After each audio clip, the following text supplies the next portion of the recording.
Varón de 28 años con antecedente de 3 años antes de melenas, hematoquecias y hemorroides externas, miren. La primera causa de síndrome de hemorragia digestiva alta es enfermedad úlcero-péptica. La primera causa de hemorragia digestiva baja es enfermedades hemorroidales, diverticulosis.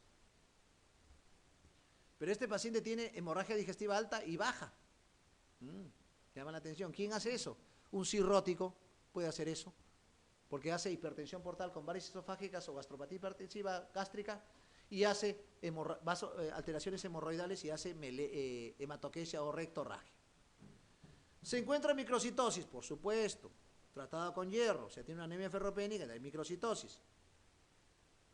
Hemoglobina levemente disminuida para ser varón, menos de 13 es anemia, microcítica, serie roja, microcítica hipocrómica, eso es anemia ferropénica, y la sideremia y la transferrina, ¿no? En el contexto de elevación, la transferrina, la sideremia disminuida, y bueno, y tiene hemoglobina 2 y fetal, bueno, que podemos tener en algún estudio de electroforético, podemos tener estas variantes como rezagos en su contexto. Entonces, ¿qué paciente estamos viendo? Es un paciente que tiene tratamiento con hierro, pero sigue teniendo microcitosis. Esa dualidad nunca se olviden, doctores y doctoras.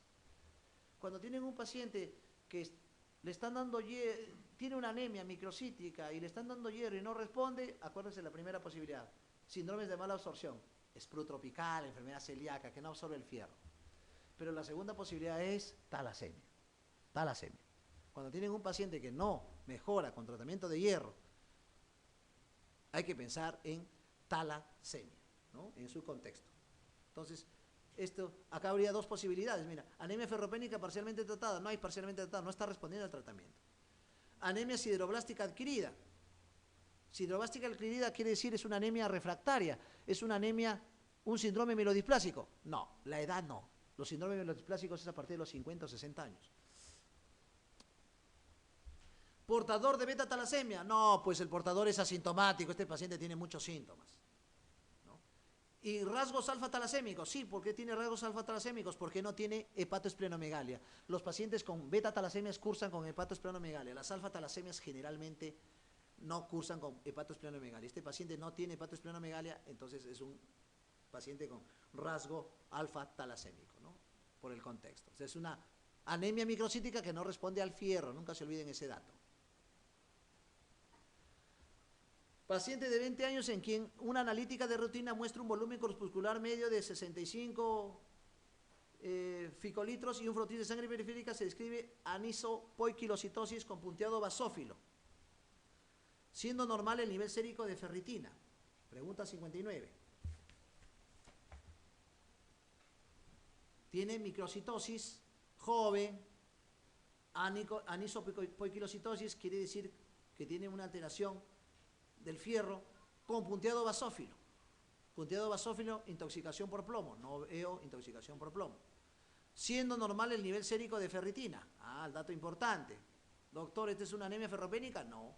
Doctor, ¿es una anemia por enfermedad crónica? No. ¿Es una anemia plástica? No, por la anemia plástica cursa generalmente no solamente con anemia, sino con pancitopenia.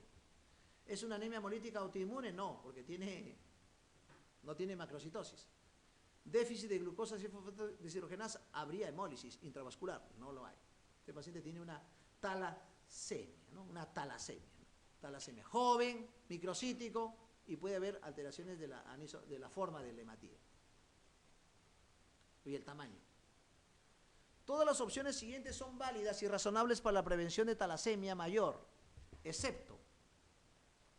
Todas las opciones siguientes son válidas y razonables para la prevención de talasemia mayor, excepto, dice, señálela, estudios poblacionales para la detección de heterocigóticos. Por supuesto hay que hacer estudios poblacionales, acuérdense de las constantes corpusculares.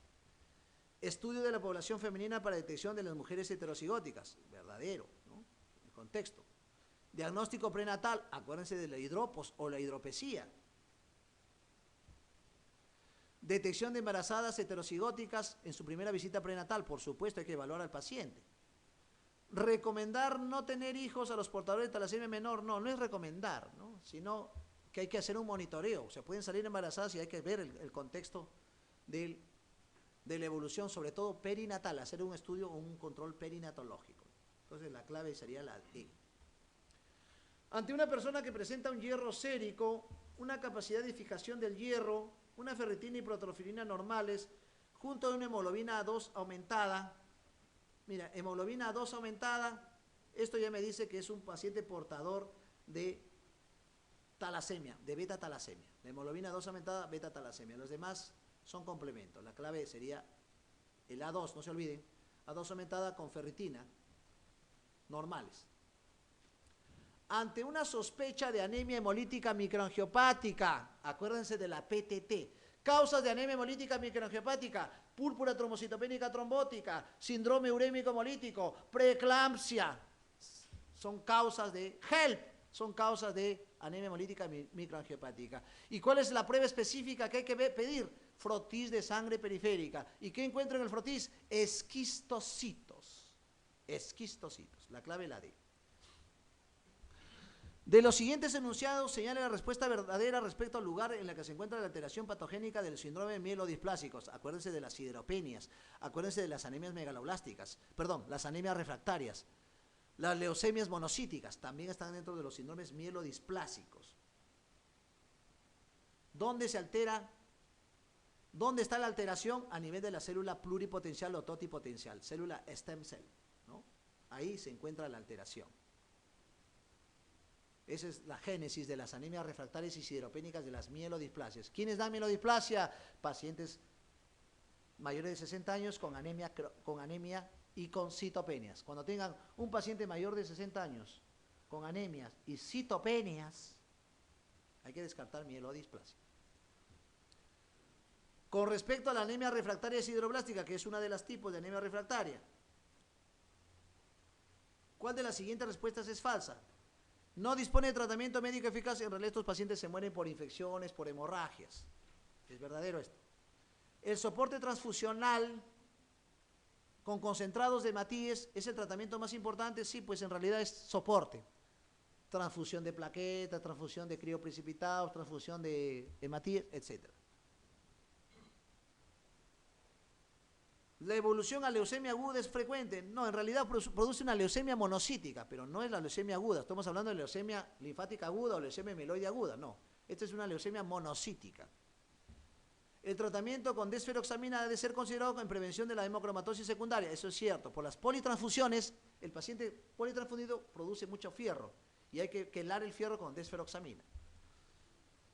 Las transfusiones son muy repetidas, es cierto. Esto es falsa, la C. ¿Cuál de las siguientes tinciones citoquímicas es determinante para identificar la variedad del síndrome mielodisplásico? En realidad es las tinciones con hierro, ¿no? Para identificar, ¿no? Las fosfatasas ácidas generalmente se usan para leucemia mieloide crónica. El PAS, el ácido periódico, se usa para pruebas de malabsorción, ¿no? O sea, algunas cosas, ¿no? Entonces es la tinción de hierro.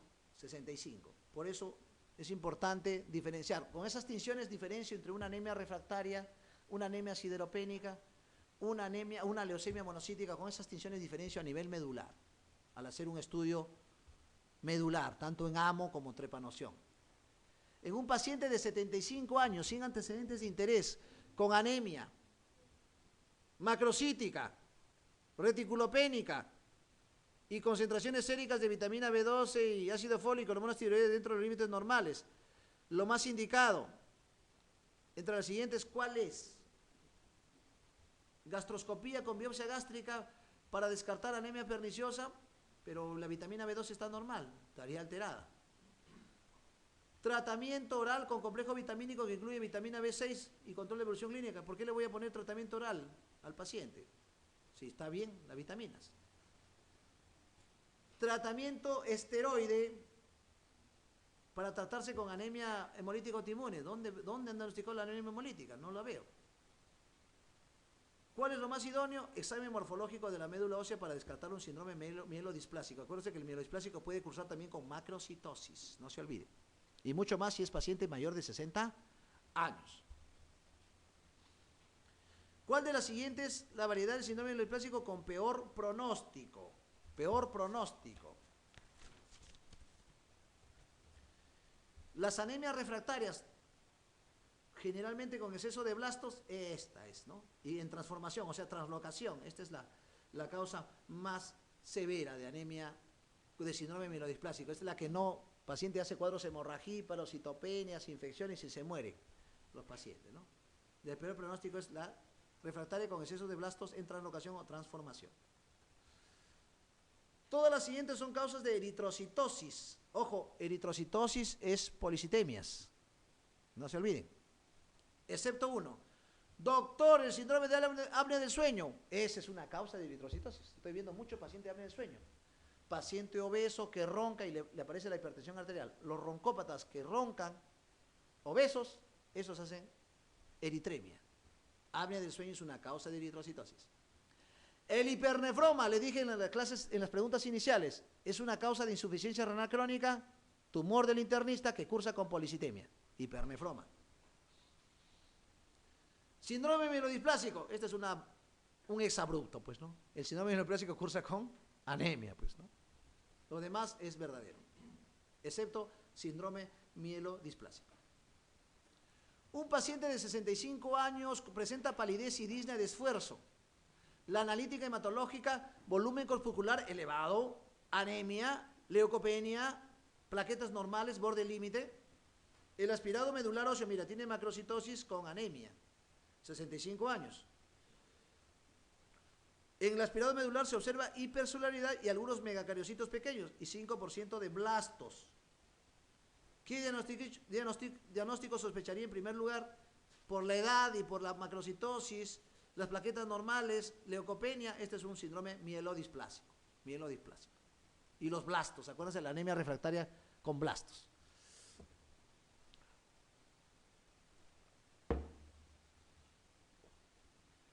Una enferma de 78 años de edad es enviada al hospital por astenia progresiva y anemia, síntoma de anemia.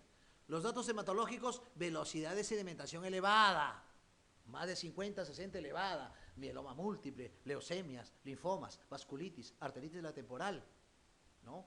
Tuberculosis miliar, etcétera. Son causas de velocidad de sedimentación globular elevada.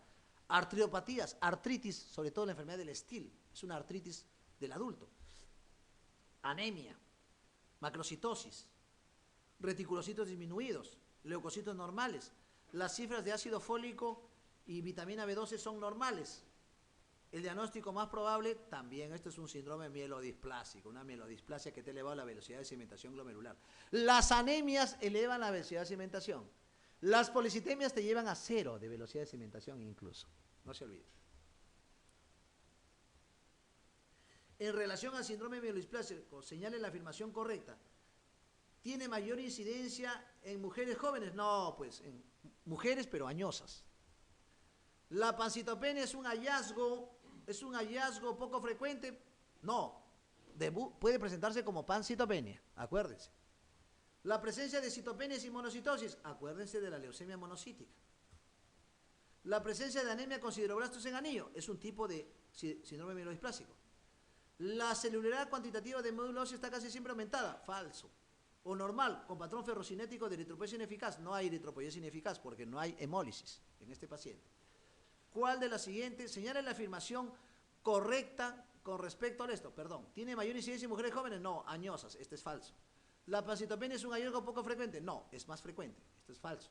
¿La presencia de citopenias o monocitosis sin anemia se dan en más del 90% de los pacientes? No, generalmente es el 50%. La presencia de anillos con sideroblastos en anillo es de mal pronóstico. Dijimos que era blástica, ¿no? La de mal pronóstico. Esta es la clave, la E. 71, la E. Un hemograma rutinario de un paciente no fumador de 65 años. Se obtienen los siguientes parámetros. Hemoglobina 19. Tiene policitemia. Si tengo policitemia, quiero saber si es policitemia fisiológica o policitemia secundaria. Si es fisiológica, quiero ver si vive en la altura. Si es secundaria, quiero ver si el paciente tiene una policitemia vera. Esos son los dos pensamientos que debo tener. No nos olvidemos del fenómeno de Heinsberg, síndrome de Heinsberg. El síndrome de Heinsberg es una policitemia relativa al estrés. El estrés libera hematíes, eritropoyetina y puede elevar la hemoglobina. Eso se llama el síndrome de Heinsberg. Pregunta de examen, ¿eh? Yo he visto algunas preguntas ya de eso. Entonces, este paciente tiene saturación arterial de oxígeno normal, 95, mayor de 94 es normal. O sea, no es por hipoxemia de la altura. La eritropoyetina sérica están elevadas. Este es un dato importantísimo, ¿no? La eritropoyetina sérica están elevadas. Doctor, pero si no es en la altura y la eritropoyetina sérica está elevada, pero la policitemia vera, la eritropoyetina está disminuida. Esa es la característica de la policitemia fisiológica de la secundaria. Entonces, tiene que ser una patología que libere eritropoyetinas like, ¿no? Esta patología se llama tumor del internista, que es el hipernefroma o carcinoma de células claras, carcinoma renal. La clave, la D.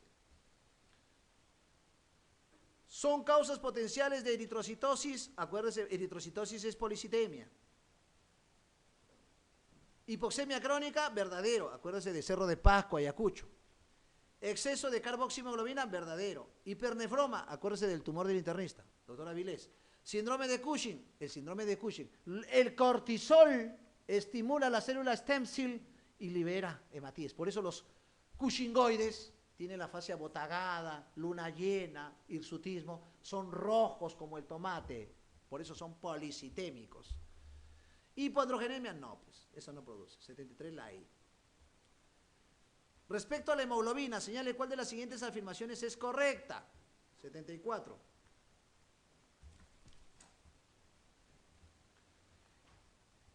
Es a partir de la pubertad más baja en varones que en mujeres. Al revés. ¿Difieren los dos sexos en la infancia? No, generalmente cuando la mujer comienza la catanemia. ¿No varía con la gestación? Sí varía, hay una anemia dilucional. Acuérdense en la gestación. ¿No varía con la altitud? Varía. En la altitud hay policitemia, en la costa hay anemia. ¿Es más alta en los sujetos que fuman más que de una cajetilla diaria? Acuérdense de la hipoxemia crónica, ¿no? Esa es la verdadera. Por EPOC. Los EPOC son policitémicos, acuérdense. Señale cuál de los siguientes hallazgos hace muy improbable el diagnóstico de policitemia vera. La policitemia vera es rápidamente, doctores. Es policitemia más de 18, más de 19, con eritropoyetina baja, con hepatosplenomegalia y con trombocitosis y leucocitosis. ¿Se acabó? ¿Se acabó? ¿Cuál revela esto? ¿Cuál no es el diagnóstico? Eritropoyetina elevada. Es baja. Lo demás sí, es positivo. La 75 es la C. Hay trombocitosis, hay hepatomegalia, hay esplenomegalia, hay leucocitosis, más de 20.000 incluso.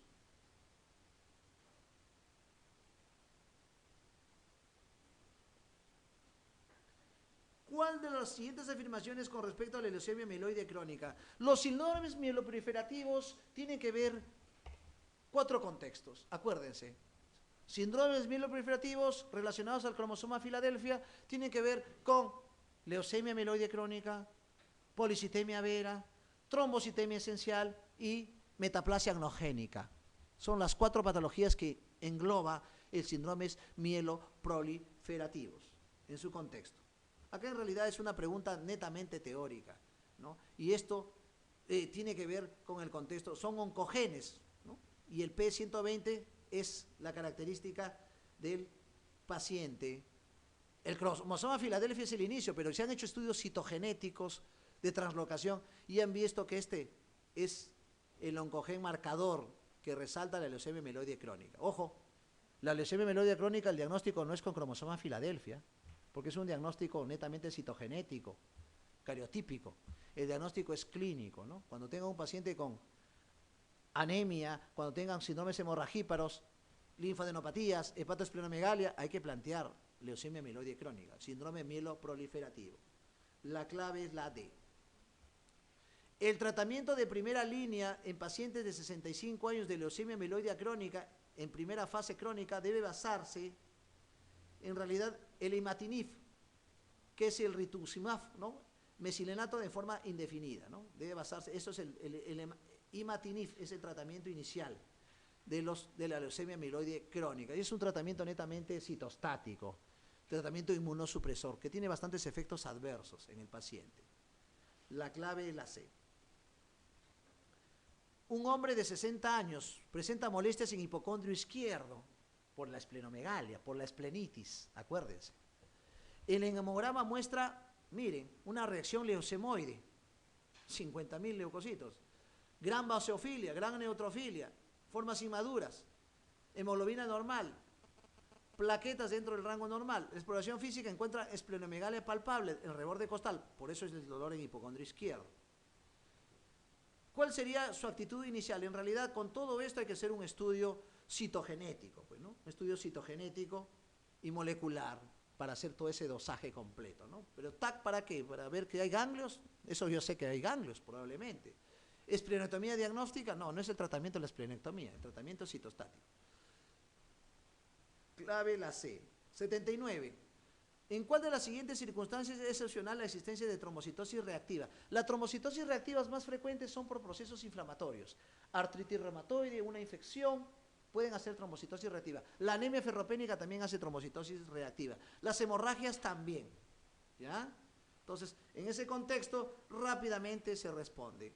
Hemorragias, neoplasias, anemia ferropénica, infecciones dan trombocitosis reactiva. La artritis reumatoide da trombocitosis reactiva. La clave la C, no, la anemia refractaria no da trombocitosis reactiva. 80. ¿Cuál de los siguientes hallazgos es el más característico de la leucemia mieloide crónica? Este es un dato importante y pregunta de agarre, ¿no? ¿Cuál de los siguientes hallazgos es más característico de la leucemia mieloide crónica? El cromosoma Filadelfio es una característica, la esplenomegalia palpable es otra característica, la disminución de la fosfatasa alcalina granulitaria es otra, o sea, todos son características. Pero si hago un estudio mucho más concienzudo desde el punto de vista citogenético, el reordenamiento del gen, de este gen, es el más característico desde el punto de vista citogenético, estoy diciendo, pero todos son características por si acaso. Vi una pregunta en un MIR, en un examen, creo que no está acá, le pregunta, llega un paciente con vaso palpable, anemia, reacción leucemoide, estamos pensando en una lesión mieloide crónica, ¿qué prueba le pediría? Y al comienzo le ponen la primera clave, cromosoma de Filadelfia, todos han marcado eso, cromosoma de Filadelfia. No, pues eso no es la prueba, hay que pedir otras pruebas iniciales de sangre, ¿no? Antes de pensar en cromosoma de Filadelfia, que es una prueba no de diagnóstico de emergencia, sino de diagnóstico de estudio. La clave la E. La 81. En un paciente de 25 años diagnosticado de leucemia mieloide crónica hace 6 meses, entre las siguientes el tratamiento que en mejores resultados es el THL, ¿no? El trasplante halogénico, ¿no? Transporte halogénico es de la misma especie, acuérdense, de la misma especie, pero tiene muchos efectos adversos también, ¿no? La clave sería la D. 82. Todas las enfermedades que a continuación se indican pueden provocar esplenomegalia. Entre ellas indique la que exhibe esplenomegalia de mayor grado, la que produce la más grande esplenomegalia que yo he visto, y esto se ha descrito en la literatura, que llega incluso a fosiliaca derecha, ya les digo eso, metaplasia agnogénica es la causa más frecuente de vaso gigantesco. Es el vaso más gigantesco en el mundo, metaplasia agnogénica. Tuve la oportunidad de ver un caso y lo publiqué en una revista hace años. Metaplasia mieloide agnogénica. Doctor, ¿la cirrosis hepática da esplenomegalia? Sí, acuérdense, síndrome de Banti. ¿La endocarditis bacteriana da esplenomegalia? Sí, una esplenomegalia friable. ¿La fibra tifoidea da esplenomegalia? Sí, sobre todo en niños, más que en adultos. ¿La amiloidosis también da esplenomegalia? O sea, todos dan esplenomegalia, pero la que da gigantesca, metaplasia amiloide. En segundo lugar, esferocitosis hereditaria. El diagnóstico de trombocitemia esencial. ¿Qué es la trombocitemia esencial? Es un síndrome mieloproliferativo. Se basa fundamentalmente en la presencia de esplenomegalia, verdadero. Trombocitosis. Cuando tengo trombocitosis más de 1 millón, ya no planteo reactivas.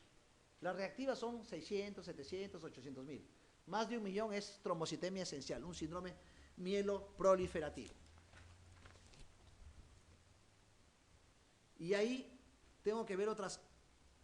¿El aumento importante de los megakardiocitos medulares? Sí, acuérdense que hay trombocitosis más de 1 millón, 2 millones, 3 millones. Anomalía de las plaquetas, puede haber macroplaquetas. La exclusión de las restantes entidades mieloproliferativas crónicas. Hay que excluir, ¿qué? Metaplasia agnogénica, hay que excluir, ¿qué? Policitemia vera, hay que excluir leucemia mieloide crónica. Hay que excluir esos diagnósticos, pero los demás son criterios. la clave sería la C. En una poliglobulia, que es lo mismo que policitemia, es lo mismo que eritremia, es lo mismo que eritrocitosis, no se confunden los términos, es lo mismo. Todos los siguientes concuerdan con una policitemia vera, también conocido como la enfermedad de Vázquez. En un examen pusieron enfermedad de Vázquez, nadie sabía qué significaba enfermedad de Vázquez, es policitemia vera, una policitemia primaria. Excepto una, esplenomegalia sí, leucocitosis sí, trombocitosis sí, no hay eritropoyetina. La eritropoyetina sérica está disminuida, no elevada. Sería la clave la D. La D. Esto es lo que le digo, miren. Esta pregunta fue parecida a la que vi. ¿Cuál de los siguientes no es de utilidad diagnóstica en la leucemia mieloide crónica? No es de utilidad, doctor, pero todos son de utilidad. En realidad el cromosoma de Filadelfia no es de utilidad en leucemia mieloide crónica. O sea, todo, la clave, ¿no? Por eso la clave es la D. De utilidad diagnóstica rápida, es de estudio para seguimiento, para estudio cariotípico, citogenético, eso quiero que entiendan. La clave es la D. ¿Qué hallazgo de la exploración física es de utilidad para diferenciar la policitemia vera de otras policitemias secundarias? ¿Cuál es el hallazgo más importante? En realidad es la esplenomegalia, pues la esplenomegalia, el vaso grande me dirime. Las hipoxemias crónicas no cursan con esplenomegalia. Las eritrocitosis de la altura no cursan con esplenomegalia. Las policitemias veras sí. Salud. Mujer de 58 años, previamente bien, que acude al médico por cefalea y mareos. Eso es anemia. Rubicondés facial. Doctor, pero eso me dijo que era anemia. Pero ahora rubicondés facial, eso es policitemia.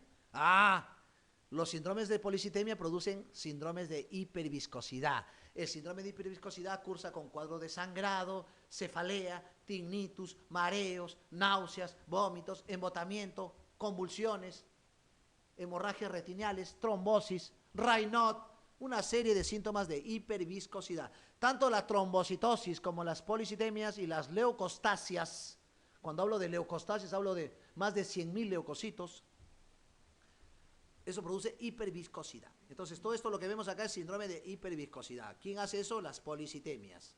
Satura bien. Entonces, esta es una policitemia con buena saturación. Esta es una vera, pues, ¿no? Posibilidad.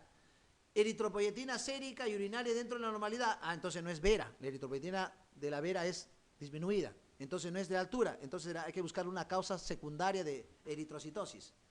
¿Qué diagnóstico es el más probable? Acá está la eritrocitosis espuria o Heiss-Buck. Es una posibilidad que tiene el paciente, ¿no? Pero tiene 13.000 leucocitos, normal. Plaquetas normales. Fosfatasa alcalina normal. Disminuido, perdón. Vitamina sérica normal dentro del contexto. Radiografía tórax, TAC craneal y ecografía abdominal dentro de la normalidad. Masa eritrocitaria normal. Pero llama la atención esta eritropoyetina sérica. Yo en realidad marcaría una policitemia espuria o Heiss-Buck. Pero creo que la clave lo han puesto como policitemia vera, ¿no? Pero en realidad me parece que es una... Ahora digo, ¿por qué no es una poliglobulia secundaria de hemangioma cerebeloso? Los hemangiomas cerebelosos, síndrome de Sturge-Weber, cursan con policitemia, pero acá me dice un dato, TAC normal. Se vería el hemangioma en la TAC. Doctor, un hipernefroma, cursa con todo esto, pero me dice TAC, ecografía abdominal normal. En la ecografía se vería la masa renal. Por eso yo sigo pensando que aquí la clave es la A. Un Heiss-Buck, eritrocitosis espuria. Esa es una posibilidad para mí. Pero la clave la han puesto la D. Para policitemia vera no tiene leucocitosis, no tiene trombocitosis, no tiene eritropoyetina disminuida. Por eso no tiene mucho asidero esa respuesta. 88. Varón fumador esporádico con policitemia, masa eritrocitaria elevada, eritropoyetina disminuida. No, ya acá la clave es más consistente. Pues no, más consistente. Eritropoyetina disminuida, satura bien. Esta es una policitemia, ¿no? Una policitemia vera, ¿no? La policitemia vera. ¿Cuál es el tratamiento más indicado para la policitemia vera? En realidad el tratamiento más adecuado es todo lo que ven acá, pero el tratamiento más adecuado para disminuir el síndrome de hiperviscosidad es las flebotomías periódicas, Pero ¿se le da hidroxiuria? Sí. ¿Se le puede hacer esplenotomía? Sí. O sea, puede haber varios tratamientos, pero la flebotomía es la más para mejorar los síntomas. La policitemia vera es un síndrome mieloproliferativo de diagnóstico difícil. Para diferenciar de una poliglobulia secundaria a insuficiencia respiratoria, la prueba más importante en el contexto es ver la saturación de oxígeno, ¿no? Es ver la saturación de oxígeno. Le pongo el pulso oxímetro y veo, pues, ¿no?, cómo está el contexto del paciente. La clave, la C. Paciente de 42 años con esplenomegalia de 5 centímetros por debajo del reborde costal. Leucocitosis, reacción leucemoide. En la sangre periférica, neutrófilos inmaduros y eritroblastos aislados. Tiene anemia, plaquetas normales. El diagnóstico más probable, si tiene esplenomegalia con gran leucocitosis, reacción leucemoide, esta es una leucemia mieloide crónica. Paciente de 50 años sin antecedentes, con 60% del hematocrito policitémico, 19 gramos, hemoglobina, esplenomegalia y signos de hiperviscosidad, lo que les mencioné. ¿Cuál sería el siguiente paso para diagnosticar la posible policitemia vera? Hay que dosar o medir la saturación o dosar eritropoyetina, ¿no? En esa posibilidad, ¿no? En ese contexto. Pero también determinar la masa eritrocitaria y el volumen plasmático. Otras posibilidades para diferenciar. O sea, tienes varias posibilidades. ¿Cuál sería el siguiente paso para diagnosticar una posible policitemia vera? Primero, ver todo el componente eritrocitario y volumen plasmático y luego ver el componente de la eritropoyetina. Pero en realidad, esta pregunta tiene dos ambigüedades, ¿no? Se marcaría o el nivel sérico de eritropoyetina, o rápidamente digo, pues eritropoyetina baja, vera, eritropoyetina alta, secundaria, ¿no? Pero si tienes esplenomegalia, es más vera, ¿no? Entonces, más eritrocitaria, 92, sería la clave, la C, pero la eritropoyetina sérica también es una buena diferenciación. Pero, como me dicen que tiene esplenomegalia, ya pienso que es más vera que secundaria, ¿no? Acuérdense que las secundarias no cursan con esplenomegalia. ¿Qué pregunta estoy? 93, ¿no?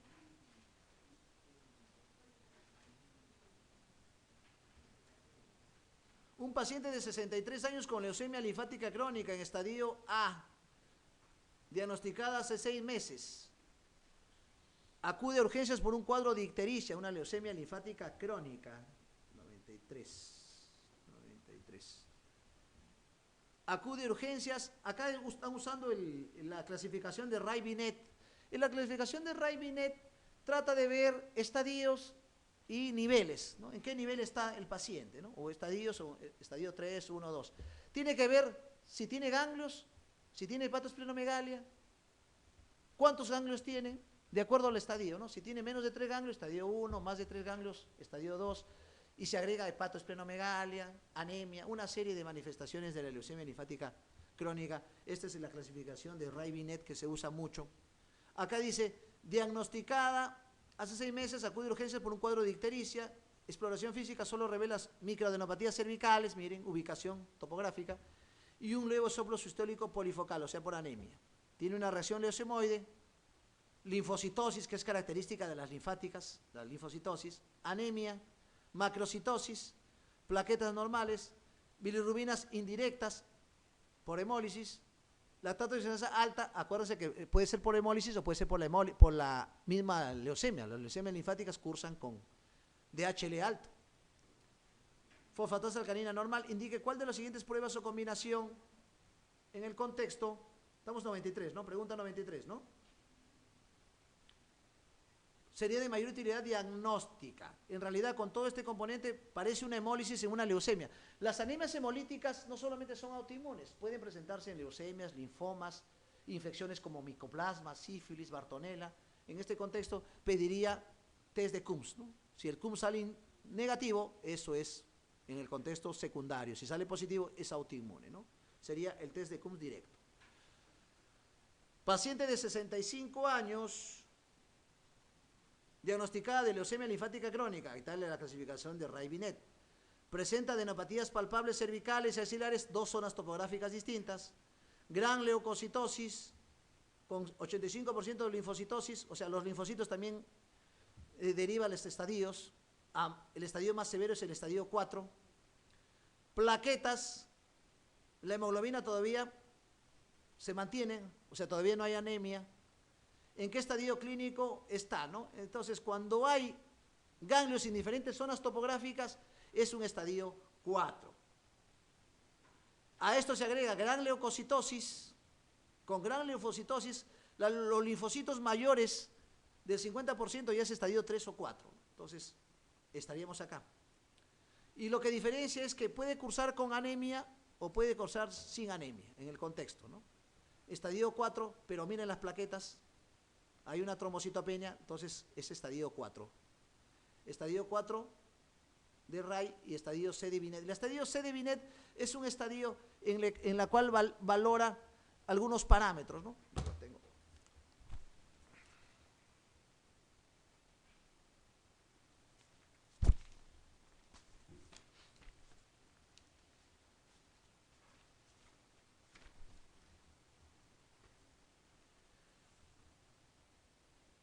Los estadios dependen de si tiene anemia o trombocitopenia, ¿no? Los estadios, generalmente.